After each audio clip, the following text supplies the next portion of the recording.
नमस्कार, राम गुलाम राय online classes में आपका स्वागत है। डीएलएड द्वितीय सेमेस्टर पाठ्यक्रम के अंतर्गत आज की विषय वस्तु है राष्ट्रीय शिक्षा नीति।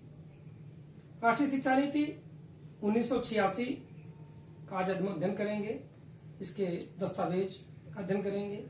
राष्ट्रीय शिक्षा नीति के संदर्भ में सर्वप्रथम आपको बता दें कि हमारे देश का सबसे बड़ा दुर्भाग्य है कि यहाँ पर आज तक कोई किसी क्षेत्र में नीति का आधारभूत नीतियों का गठन नहीं हुआ। इसका सबसे बड़ा दुष्प्रभाव पड़ता है नीतियों का न होने से। सरकार बदलती है, नीतियां बदल जाती हैं। नीतियों सक्रिय होती है, सरकार बदलती है, नीतियां फिर निष्क्रिय हो जाती हैं। हर सरकार अपने हिसाब से नीतियों का निर्माण करती है और उसका क्रियान्वयन करती है। उसी क्रम में देश में 1968 में राष्ट्रीय शिक्षा नीति बननी थी और सरकार थी कांग्रेस की। 10+2+3 शिक्षा संरचना का गठन था। 10+2+3 सरकारी नीतियां बनाई, आगे सरकार बदली, सत्ता बदली। पुनः एक समय आया इंदिरा गांधी का, उनकी हत्या होने के उपरांत देश को युवा राष्ट्रपति प्रधानमंत्री के रूप में राजीव गांधी मिले और राजीव गांधी आंदोलनकारी कदम उठाए देश के हर क्षेत्र में विकास के लिए। साथ ही साथ उन्होंने शिक्षा के क्षेत्र में भी एक बड़ा कदम उठाने के साथ उन्होंने सबसे पहला काम क्या किया कि वर्तमान शिक्षा राष्ट्र के लिए सबसे महत्वपूर्ण है और वह क्यों असमर्थ है, किस रूपों में संशोधन होना चाहिए, क्या उसमें किया जाए, इन सब तमाम बिंदुओं को देखते हुए उन्होंने एक आयोग का गठन किया। वह आयोग का काम था कि उसका वह पुनरीक्षण करे और अध्ययन करे भारतीय शिक्षा के संदर्भ में। कब से कब तक अध्ययन करने के लिए उन्होंने समय दिया? 1951 से लेकर के 1983 के बीच के सभी नीतियों का अध्ययन करने के साथ यह सुझाव दिया कि उसके अध्ययन बनाया जाए और तथा उसको पुनर्गठन किया जाए, पुनरीक्षण किया जाए, जिससे देश के विकास में शिक्षा अपनी भूमिका अदा कर सके। उस कालखंड के सांख्यिकी आंकड़े, उस कालखंड के लेख, उसकी उपलब्धियां, उन सभी चीजों को यानी सांख्यिकी आंकड़े,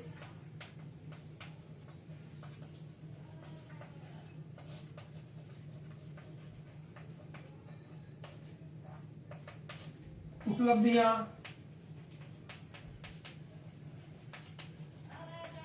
असफलताएं, इन तमाम बिंदुओं को विचार विमर्श किया जाए। इसके संदर्भ में उन्होंने 1983 में एक विज्ञप्ति जारी की जिसका नाम था शिक्षा की चुनौती, नीति संबंधी परिप्रेक्ष्य। शिक्षा की चुनौती,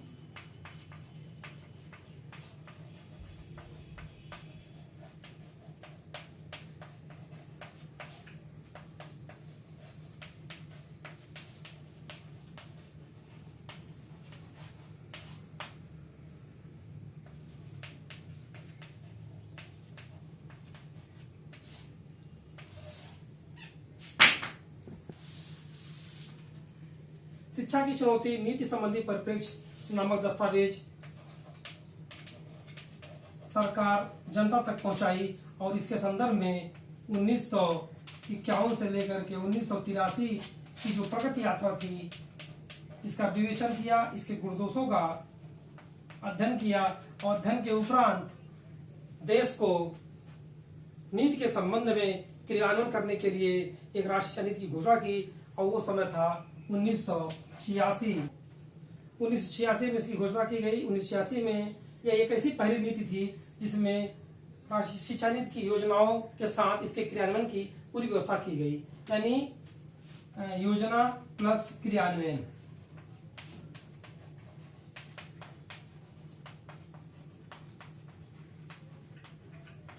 इन दोनों के साथ एक साथ प्रस्तुत करने का यह पहली शिक्षा योजना थी और राष्ट्रीय नीति का जो दस्तावेज था वह कुल 12 खंडों में बांटा गया था। राष्ट्रीय नीति 86 का दस्तावेज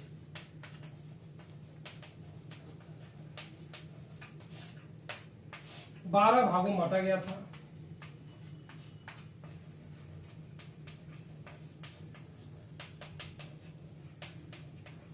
पहला भाग जो था उसका नाम था भूमिका।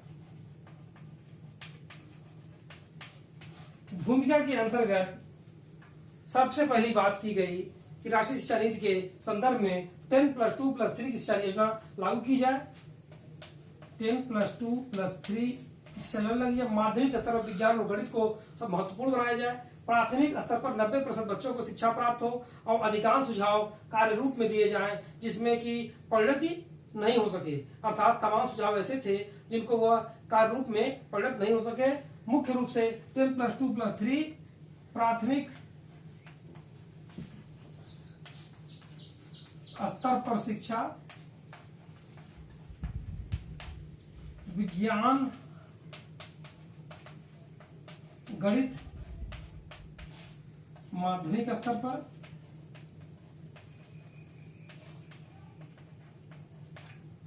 यह भूमिका में रखा गया। जो दूसरा अध्याय था वो था शिक्षा का सार और उसकी भूमिका।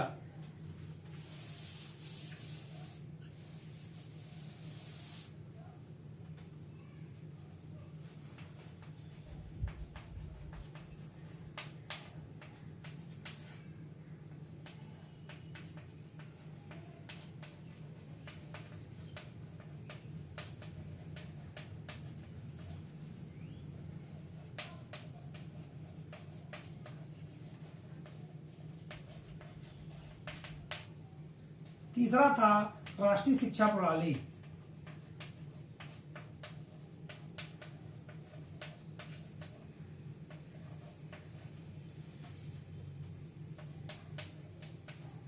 चौथा था समानता के लिए शिक्षा।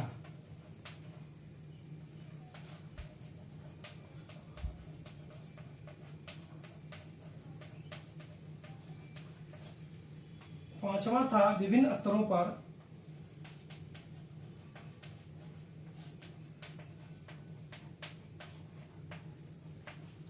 शिक्षा का पुनर्गठन।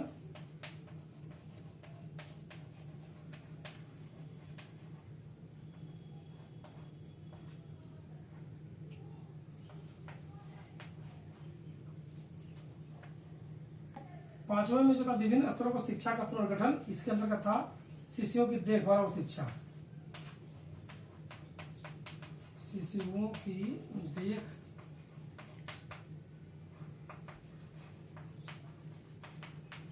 और शिक्षा। एक छठवां है तकनीकी एवं प्रबंध शिक्षा।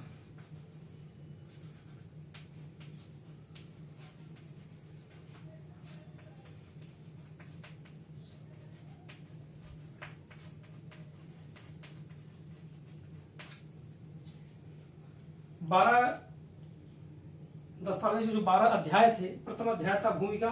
भूमिका के अंतर्गत बताया गया 10+2+3 शिक्षा का अनिवार्य होना, प्राथमिक स्तर पर 90% बच्चों को शिक्षा प्राप्त होना, माध्यमिक स्तर पर विज्ञान गणित की शिक्षा को लागू होना, तमाम कार्य योजनाएं मूल रूप से परिणत नहीं हो सकी।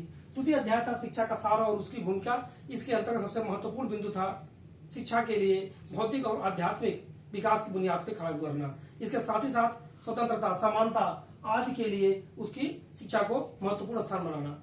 और तीसरे भाग में जो रखा गया राष्ट्रीय शिक्षा प्रणाली, एक ऐसी शिक्षा प्रणाली लागू हो जो पूरे देश में एक समान शिक्षा व्यवस्था को स्थापित कर सके। राष्ट्रीय प्रणाली वैज्ञानिक दृष्टिकोण से वह महत्वपूर्ण हो तथा 10+2+3 की संरचना, जो शिक्षा संरचना है, वो संपूर्ण देश पे एक साथ लागू हो सके और बिना भेदभाव के सभी लोगों को शिक्षा दी जा सके। शिक्षा के क्षेत्र में जो व्यापक बदलाव था समानता की शिक्षा, इसमें सबसे महत्वपूर्ण बात थी महिलाओं, पिछड़ों, अनुसूचित जाति, जनजाति, इन सभी लोगों के लिए शिक्षा की एक समान व्यवस्था की जाए तथा विकलांगों को भी उसमें रख करके प्रौढ़ों की शिक्षा के स्थान भी निश्चित किए जाए। इन सभी लोगों को एक साथ शिक्षा देने का व्यवस्था किया गया। पांचवें भाग में विभिन्न स्तरों पर शिक्षा का पुनर्गठन किया जाए। स्तर वो प्राथमिक हो, पूर्व प्राथमिक हो, माध्यमिक हो और उच्च हो, इन चारों स्तरों को एक साथ रखा जाए। शिशुओं की देखभाल और शिक्षा, यानी पूर्व प्राथमिक विद्यालयों के पोषण की व्यवस्था, प्राथमिक स्तर पे उनके रुचि के अनुरूप शिक्षा, माध्यमिक स्तर पे गति और व्यापक शिक्षा, पांचवें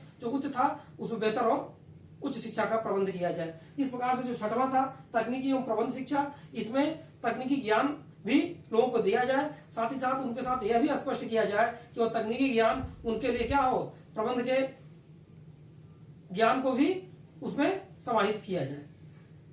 इसके बाद हम आगे जो शेष 6 है उसको देखते हैं।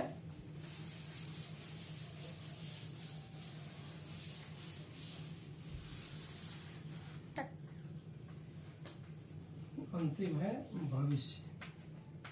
आपने इसके पहले 6 देखा। अध्याय 7वां अध्याय है शिक्षा व्यवस्था का कारगर बनाना।